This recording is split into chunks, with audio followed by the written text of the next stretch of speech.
Hi guys, magandang araw sa inyo lahat. Welcome back po sa ating YouTube channel. So, bali din, gagawin po natin ngayon install po tayo ngayon ng metal stud para sa ating bahay. So, papakita ko sa inyo guys yung ating ginagawa rito. So, nagsimula na ako kanina. Ngayon, nasamahan nyo kayo para. So, bali ito yung ating bahay. So, nire-renovate ko lang gawa ng inanay na yung dati nating dingding. So, ginawa ko pinalitan po natin siya ng metal stud at saka hard deflex na para pang matagalan na. Okay. So, papaliwanag ko lang sa inyo mga master yung mga ginamit natin dito. So, dito guys sa ating ginagawa, so gumamit lang tayo rito guys ng metal stud na ang sukat is 2x3x10. So, kasing haba siya ng ng ating hard deflex. Okay. So, ito guys yung ating metal stud. Bale, ginawa lang natin dito. So, napaka-simple lang. So, katulad lang din yan ng pagdidivision ng ating pagkahoy yung ating ginagawa. So, dito naman, simula rito sa diyan. So, hanggang taas, so bali may sukat siya na 8 feet. So, ginawa lang po natin dito is i-divide lang ho natin. So, which is yung 8 feet natin is i-divide natin sa 2. Kasi yung ating mga brace is 2 feet ng 2 feet. 1, 2, 3, 4. 2, 4, 6, 8. So, bali yung ating brace dito, so simula sa taas is 2 feet. Sa baba is 2 feet. And then sa baba is 2 feet. And then sa 2 feet. Kung ating susumahin, so 2, 4, 6, 8. So, bali siya ay 8 feet. Then, yung natin, division dito. Okay. So, bali, sinukat natin dito, 4 feet. Bali, kumuha lang tayo ng isang buong hard deflex. So, hanggang dito siya. Okay. So, hinati ko lang. Bali, ito ay magiging 2 feet. 2 feet. And then 2 feet. So, bali, sakto lang guys yung ating hard deflex dito. So, ginawa ko tinansian natin. Bali, yung sukat natin dito isa saktong 4 feet. Bali diyan.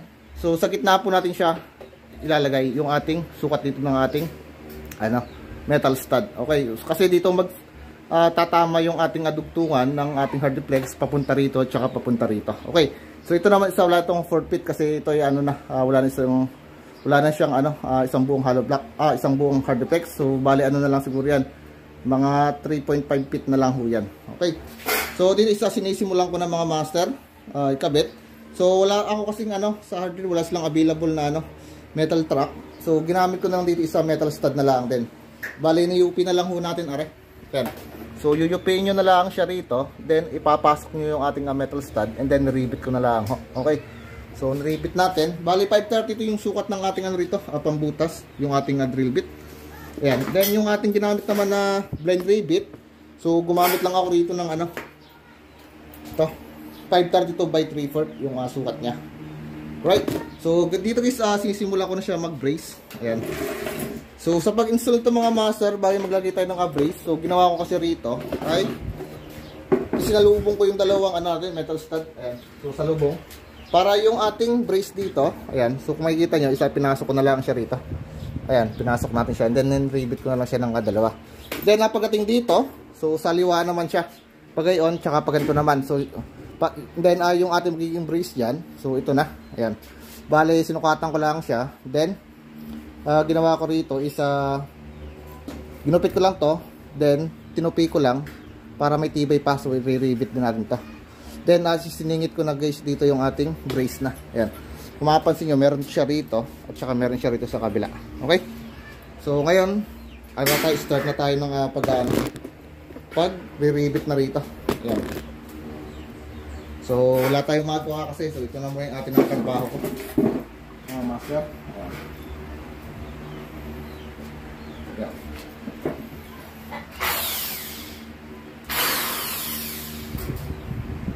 So, blend lang natin.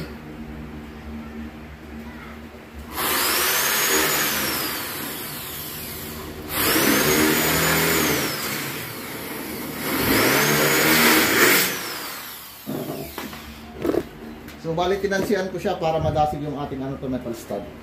Para masentro ba natin. Ayan.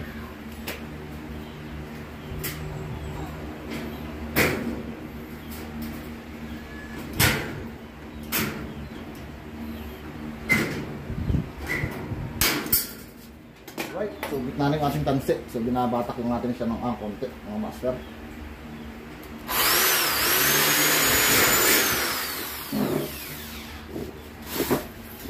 So okay lang naman yan.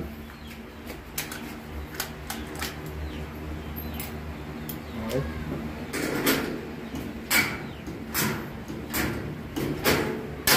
Yan. So, kung makikita, gumigitna na yung ating tansya rito. Okay. So, dito sa likuran. So, pantay lang natin siya.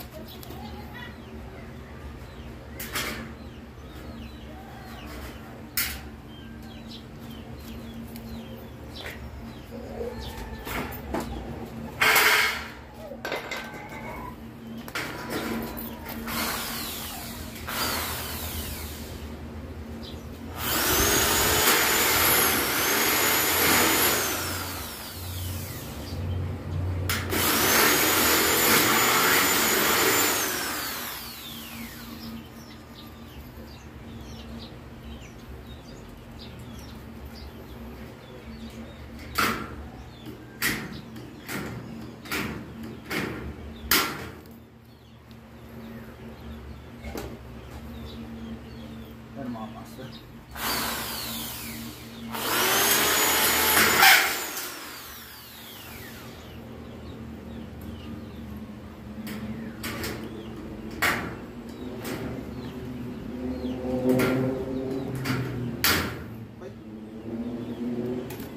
So, dito naman tayo sa kabila.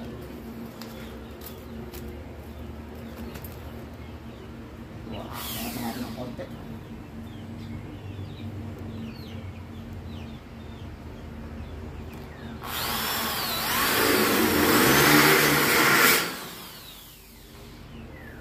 Salamin.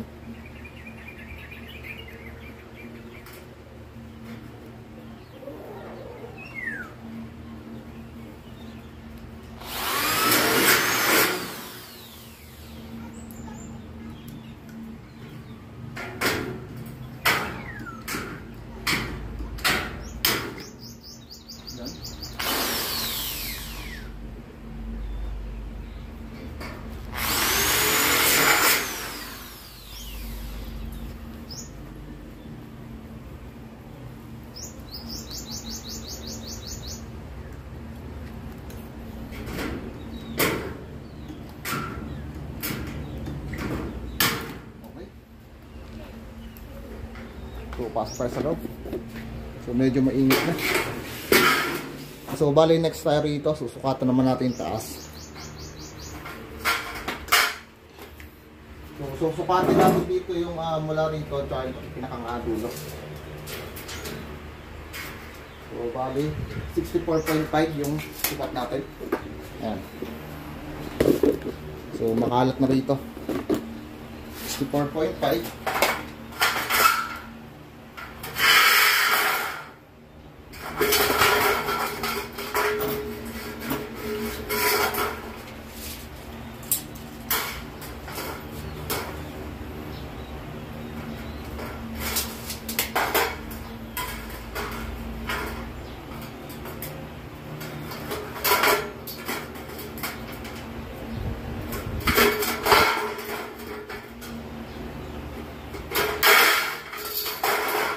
Ginagamit ko lang sa grinder para makinis na yung ating tuka. Ang ganda na.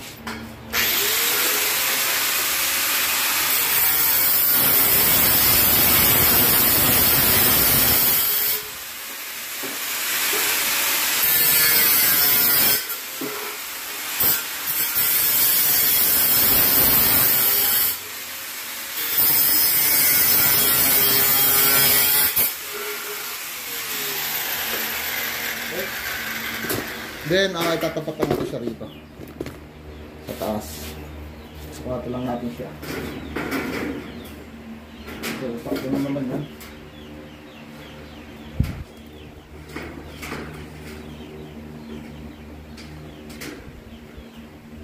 Ayan.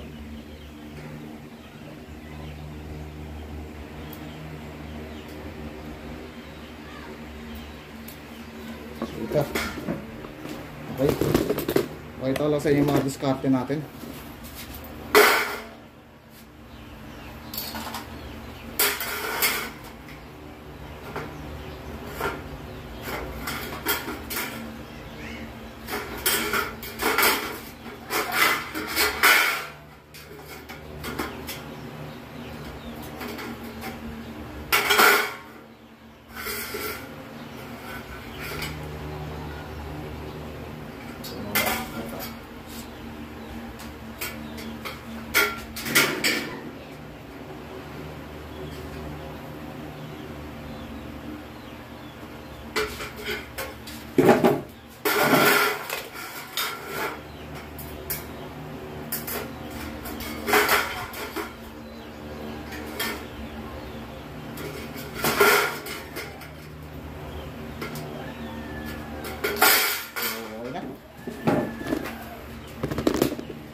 saka gugupitin natin siya.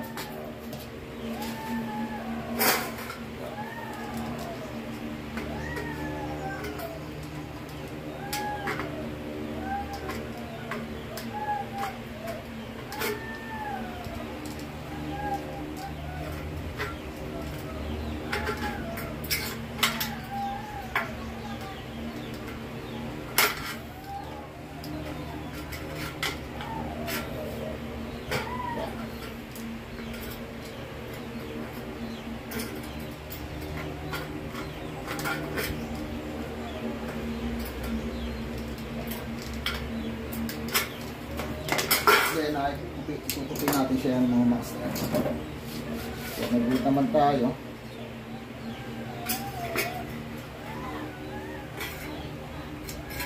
Iwas tayo, medyo malalas kasi yan.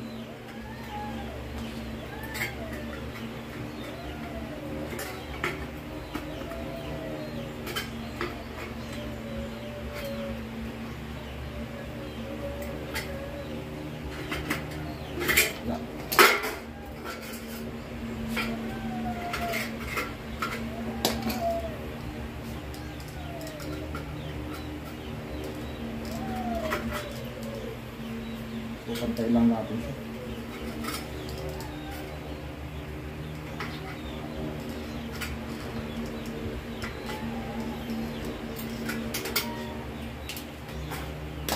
Ito natin.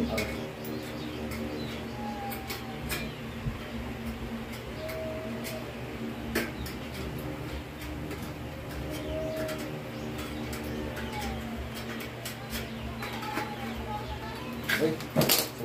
Saka natin sa dito ipasok na sa taas.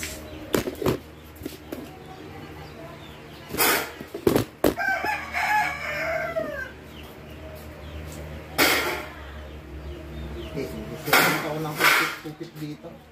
So, sinigit na.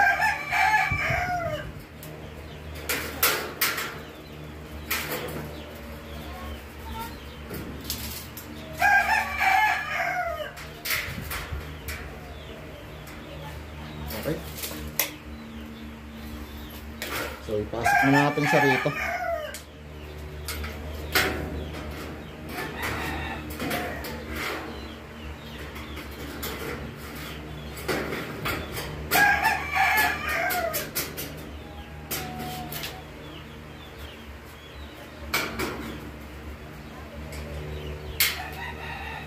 Okay.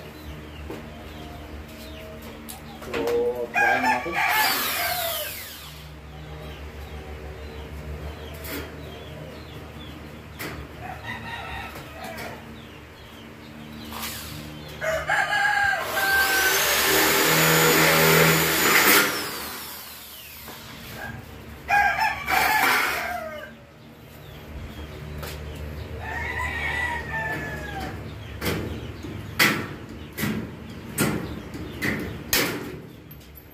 Yeah.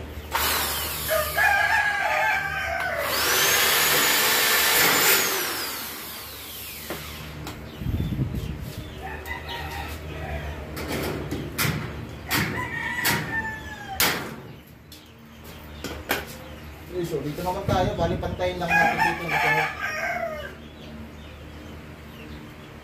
Ano pantayin natin?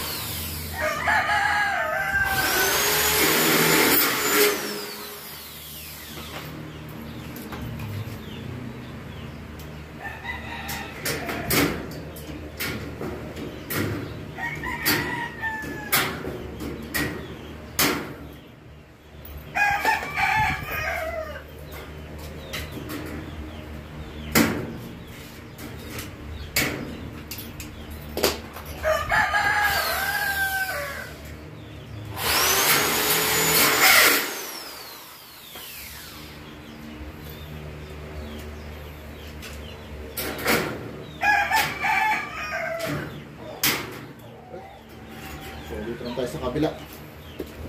Mga master.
bali re-rebit na rin natin yung ano, yung ibaba natin mga master. So ito.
So baligin nyo lang mga master. Bali niribit natin siya itong dalawa. Then dito dalawa rin. Dalawa lang. Okay, so para maging matibay yung ating ano rito, brace. Ayan, so di na siya nauga. Ayan, so matibay na siya. Okay. Ayan mga master, so bali katatapos lang natin dito maglagay ng ano, ng brace para sa ating metal stud. Ayan. So alright, okay na mga master. So ganyan lang simple. So makikita nyo napakatibay ng gawa natin. Ano, hindi talaga mauga. So tad-tad siya ng brace din eh. Ayan. So bukod pa rito ay niribit ko pa siya rin eh. Okay. Bali yung diskarte lang natin. So yung pagtayo ng ating metal stud. So yung dito at saka dito, so magkaharap siya. Ayan, para sagpong yung ating brace. Ayan, para ipapasok na lang natin dito. Then dito naman ang ginawa ko ng diskarte. So magkaharap ulit siya ito. At saka din eh. Ayan. So ganito yung tsura niya. Okay. Then pagdating dito, so ito yung ginawa kong ano, tawag din eh, isang harap at saka isang nakatalikod. Ayan. So kung mapansin nyo yung ating brace, isa pinasok ko dito. Then pagdating dito ay ginupit ko lang siya. Then pinasok ko siya rito. So sinabay ko nang iniribit yung kabilang brace din eh. Ayan. So ganoon lang kasimple mga master. Ayan. So ayan guys, matibay na matibay yan. Bali yung allowance lang naman yung isa 2 feet ng 2 feet lang yan. So papunta rito 2 feet, ipataas 2 feet din. Ayan, para sakto yung ating hard deflex. Okay, so yung buong hard deflex natin, isa dito tatama yan. Then yung sobra, so papunta na rito. Okay? So almost dalawang hard deflex din yan mga master. Okay? So mamaya kakabitan na natin siya ng hard deflex. So papahinga muna tayo. Right mga master, so bali magkakabit na tayo ngayon ng hard deflex. Ayan, so kakabitan ko na. Bali solo lang tayo magkakabit. Yung ating hard deflex mga master, yung magaspang natin. Ayan. So ito yung magaspang natin. So ito yung pataog natin. So yung makinis natin, ito yung harap natin dito. Okay?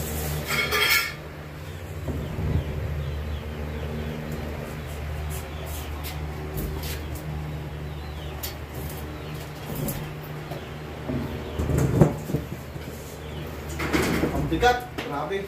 Ang bigat pala yan. Bali ginamit yung hard deflex dito isa 1/4 yan mga master.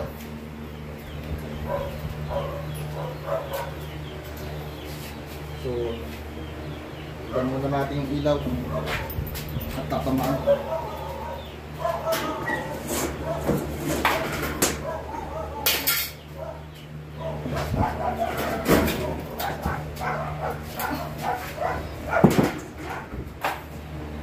So iyatas ito.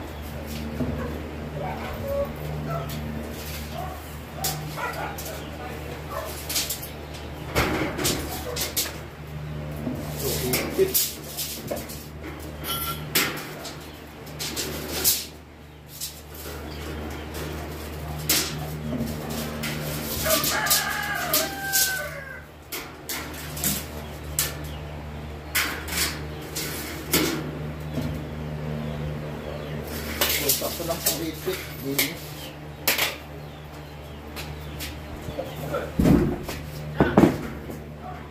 Andiyan na! So ayan mga master, so yan ang bigat pala na rin.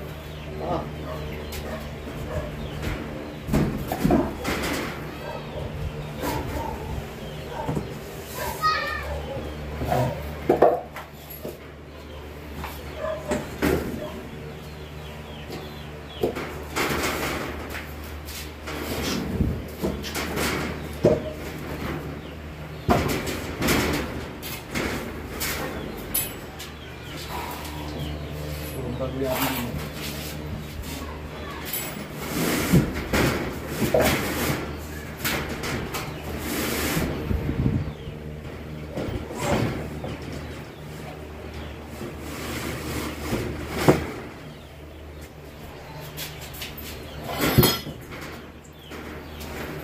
Nako po, ang hirap. So, yun mga master, baling patulong na tayo. Ayan. So, kailangan na natin ng patulong.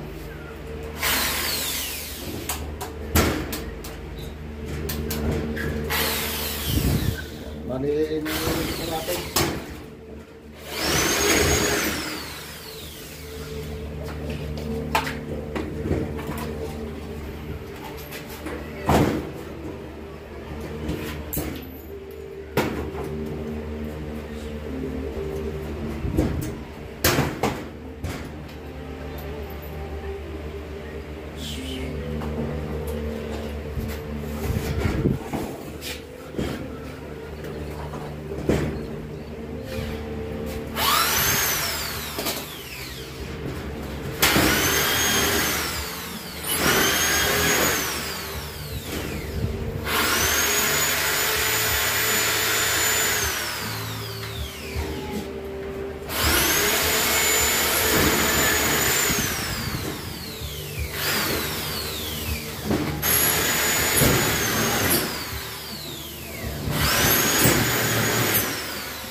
So yun mga master, bali na ikabit na natin dito yung ating hardiplex. Ayan, so okay na. Bali kalahati lang yung nalagyan natin siya ng ribit.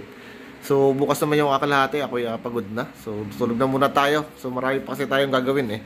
Okay, so bali guys, ganun lang kasimple kung paano mag-install ng metal studs para to sa ating ginagawa nga studio ni Electrical Pinoy. Okay, so maraming salamat po. Thank you.